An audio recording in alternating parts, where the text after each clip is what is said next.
શું થાય? લોકો જોઈએ એ સિવાય બીજું ઘણું થાય. હે તમે બુદ્ધિ નથી ભાઈ, બુદ્ધિ વગરનો છો. તેલ ચડાવાય, દૂધ તો ક્યાં ચડાવાય? મહાદેવના મંદિરે શિવલિંગ ઉપર ચડાવાય. શિવલિંગ ઉપર આપણે શું કરવાનું? તેલ ચડાવવાનું. શું કરવાનું? તેલ ચડાવવાનું. તો શું થાય? આપણા માઇન્ડમાં ડિસ્કમ્ફર્ટ શરૂ થાય. તમે જેવો દૂધનો લોટો ભરીને હનુમાનજીના મંદિરે પહોંચશો ને, તમે અંદર એન્ટર પણ નહીં થઈ શકશો.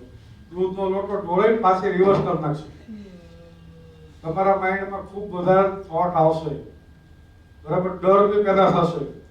પણ જો તમે એ ડરને ઓળંગીને તમે શનિવારે તેલની જગ્યા પર દૂધ જો ચડાવ્યા, તો જીવનમાં તમને કોઈ પણ માણસ રોકી શકે નહીં. હનુમાનજીની પૂરેપૂરી તાકાત તમારી અંદર આવી જાય. હનુમાનજી ખુશ થઈ જાય કે ભાઈ મારે તો શક્તિની જરૂર છે. તો શક્તિ એમાંથી આવે, અમૂલ દૂધ છે. અમૂલ દૂધ જે પીવે એને શક્તિ આવે ને, સિંગલ પર પીવે કોઈ નથી ખાતું. તો એ ખુશ થઈ જાય હનુમાનજી. અને હનુમાનજી એમ કે બેટા તારી જ જરૂર નથી મારે. બધી શક્તિ તમારી અંદર આવી જાય અને બધા જ ડરને તમે પાર કરીને આગળ નીકળો, પછી તમને કોઈ રોકી શકે નહીં. અને જ્યારે તમે શિવલિંગની ઉપર જઈને તેલ ચડાવશો તો એને પણ સારું થશે કે નવો દીકરો કંઈક આત્મબળ વાળો કંઈક માણસ આવ્યો, બરાબર. અને આ કરવા જાઓ અને માર ખાઓ તો મને ગાળો નહીં આપતા. આ તો તમને ડિસ્કમ્ફર્ટ પણ ત્યાં જાઓ એટલે આવું થાય જ. તમે ડિસ્કમ્ફર્ટ ઝોનમાં જાઓ, તમારી જાતને ડિસ્કમ્ફર્ટ કરી નાખો, બરાબર, પછી તમને કોઈ રોકી શકે? આપણે સ્કૂલમાં ભણવા જતા હોઈએ અને કોઈ શિક્ષક આપણને આપણે કઈ ભૂલ થાય અને બધાની વચ્ચે બોલાવીને 2 ફૂટપટ્ટી હાથમાં મારે એટલે આપણને આપણું ઇન્સલ્ટ થયાનું ફીલ થાય કે ન થાય? પણ કાંઈ ન ભૂલ હોય, સીધા ચાલુ પીરિયડ એકદમ નોર્મલ હાલતું હોય અને પાછળથી ઉભા થઈને મેડમ મારા હાથમાં 2 ફૂટપટ્ટી મારો ને, કેમ ખંજવાળ આવે છે? મારા હાથમાં ખંજવાળ આવે 2 મારો તો શું મેડમ મારશે નહીં? મેડમ કહેશે શું તું સાનો મારો બેસતે ભાઈ. પછી એ ભૂલ કરશે ને તોય નહીં મારે. પછી એ સ્ટુડન્ટ ભૂલ કરશે તો મેડમ એને બોલાવીને ફૂટપટ્ટી નહીં મારે, કારણ કે મેડમને એના કોન્ફિડન્સની જાણ થઈ ગઈ. શું થઈ ગયું? જાણ થઈ ગઈ કે આ છોકરો તો પછી વધારે કોન્ફિડન્સ વાળો છે. એટલે તમારી અંદર કોન્ફિડન્સ જો ક્રિએટ કરવો હોય તો ડિસ્કમ્ફર્ટ ઝોનમાં જાતે કરીને પડો. પપ્પાએ આપણને બાઇક પ્રોવાઈડ કર્યું હોય, બાઇક ના હોય તો આપણે ઘરની બહાર પણ નથી નીકળતા, તો એક જ દિવસ બાઇક મૂકીને બસમાં જવાની પણ કામ કરો તો તમને ડિસ્કમ્ફર્ટ ફીલ થશે. ત્યાં બધા ટ્રાફિકમાં જવું પડશે, લોકોની વચ્ચે ટિકિટ લેવી પડશે, નહીં તો સ્ટેન્ડ બદલવા પડશે.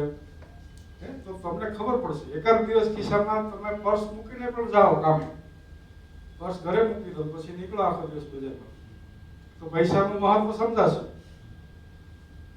સમજાય છે તમને? આપણી પાસે 50 કે 100 રૂપિયા, 500 રૂપિયા, 1000 2000 ની નોટ પડી છે અને પછી નીકળે છે તો આપણને કમ્ફર્ટ ફીલ થાય. પછી બહુ પૈસાની જરૂરિયાત જેવું લાગે નહીં. આપણે જે કઈ ચા નાસ્તો જે કઈ જરૂર હોય એ પૈસા તો આપણા જેબમાં પડ્યા હોય એટલે આપણે શું ફીલ કરીએ? કમ્ફર્ટ. આપણને વધારે પૈસાની ડિમાન્ડ જેવું લાગે નહીં. પણ છતાંય આપણું માઇન્ડ જે છે એ દુઃખી તો હોય કે આપણને જોઈએ છે એટલા પૈસા પ્રાપ્ત થતા નથી. એટલે તમે એક જ દિવસ તમારું બટું ઘરે મૂકીને જાણી જોઈને ભૂલી જાઓ. શું કરવાનું?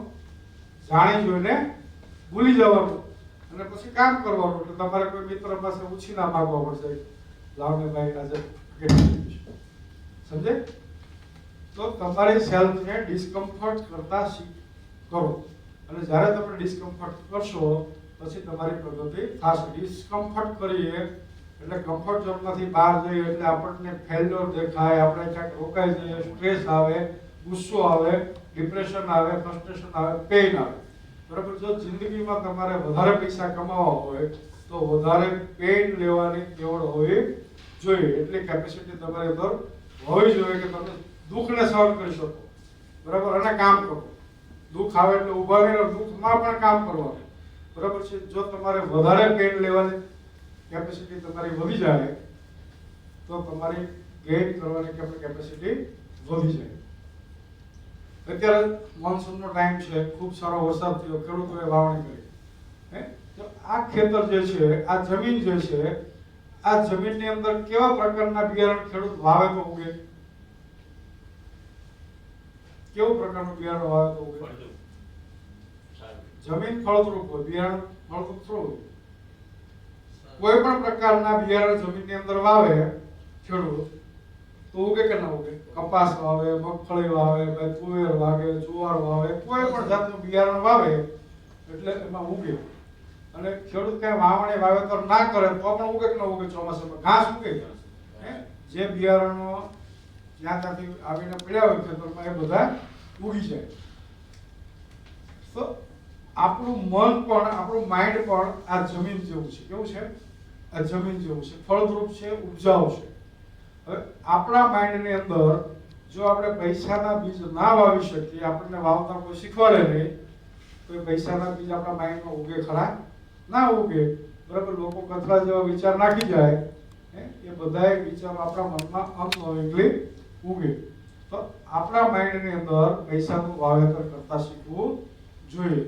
જો તમે પૈસાનું વાવેતર કરતા શીખી જાઓ તો એ તમારા લાઈફમાં મલ્ટિપ્લિકેશન થઈને પાછા આવે છે. બરાબર? હવે આપણે એમ કહીએ કે ભાઈ મારી પાસે ઇન્વેસ્ટમેન્ટ કરવું હોય તો પૈસા તો જોઈએ, પણ બહાર ઇન્વેસ્ટમેન્ટ કરવા માટે પૈસાની જરૂર છે, પણ તમારા માઇન્ડની અંદર તમારે એનું સોઈંગ કરવું છે તો એ તો થઈ શકે કે નહીં? એના માટે કોઈ ચાર્જ લાગે? કોઈ ન લાગે. એકવાર તમે શીખી લો